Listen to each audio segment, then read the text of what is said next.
കോൺഗ്രസിൽ വിവാദങ്ങളും അതൃപ്തിയും തുടരുന്നതിനിടെ ഹൈക്കമാൻഡ് വിളിച്ച നിർണായക യോഗം നാളെ ഡൽഹിയിൽ. തിരഞ്ഞെടുപ്പാണ് മുഖ്യ അജണ്ടയെങ്കിലും നിലവിലെ വിവാദങ്ങൾ ചർച്ചയാകും. നാളെ യോഗം ചേരാനിരിക്കെ ദ ഇന്ത്യൻ എക്സ്പ്രസ് തന്റെ അഭിമുഖം വളച്ചൊടിച്ചെന്ന് ഡോക്ടർ ശശി തരൂർ MP എക്സ്പോസ്റ്റിൽ വ്യക്തമാക്കി.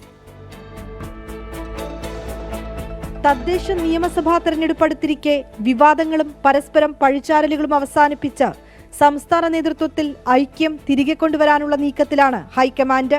തെരഞ്ഞെടുപ്പാണ് പ്രധാന അജണ്ടയെങ്കിലും നേതൃമാറ്റവും നിലവിലെ വിവാദങ്ങളും യോഗത്തിൽ ചർച്ചയാകും.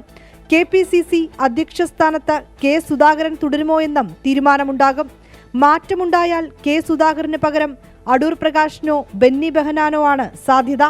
നേതൃമാറ്റമുണ്ടായാൽ 10 DCC പ്രസിഡന്റുമാർക്ക് കൂടി മാറ്റമുണ്ടാകും. അങ്ങനെയെങ്കിൽ മാറ്റങ്ങൾ ഏപ്രിലിന് മുൻപ് തന്നെ നടപ്പായേക്കും. അതേസമയം അധ്യക്ഷ സ്ഥാനത്ത് നിന്ന് സുധാകരനെ മാറ്റേണ്ടതില്ലെന്നാണ് ചില നേതാക്കളുടെ അഭിപ്രായം. തെരഞ്ഞെടുപ്പെടുത്ത സാഹചര്യത്തിൽ പരസ്യ പ്രതികരണങ്ങൾ ഒഴിവാക്കണമെന്ന് ഹൈക്കമാൻഡ് നിർദ്ദേശിച്ചേക്കും.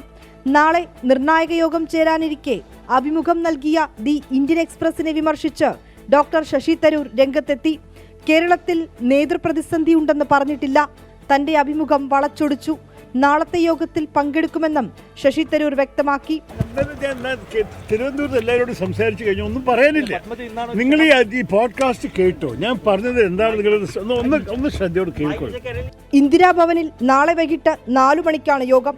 പ്രതിപക്ഷ നേതാവ് VD സതീശൻ, KPCC അധ്യക്ഷൻ K. സുധാകരൻ, രമേശ് ചെന്നിത്തല എന്നിവർക്ക് പുറമെ കേരളത്തിൽ നിന്നുള്ള MPമാരും യോഗത്തിൽ പങ്കെടുത്തേക്കും. തെരഞ്ഞെടുപ്പ് പടിവാതിൽക്കൽ നിൽക്കെ പടലപ്പിണക്കങ്ങൾക്ക് പരിഹാരം കാണാനാണ് ഹൈക്കമാൻഡിന്റെ നീക്കം.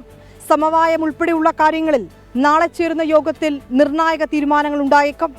വിനീത VG, 24, ഡൽഹി.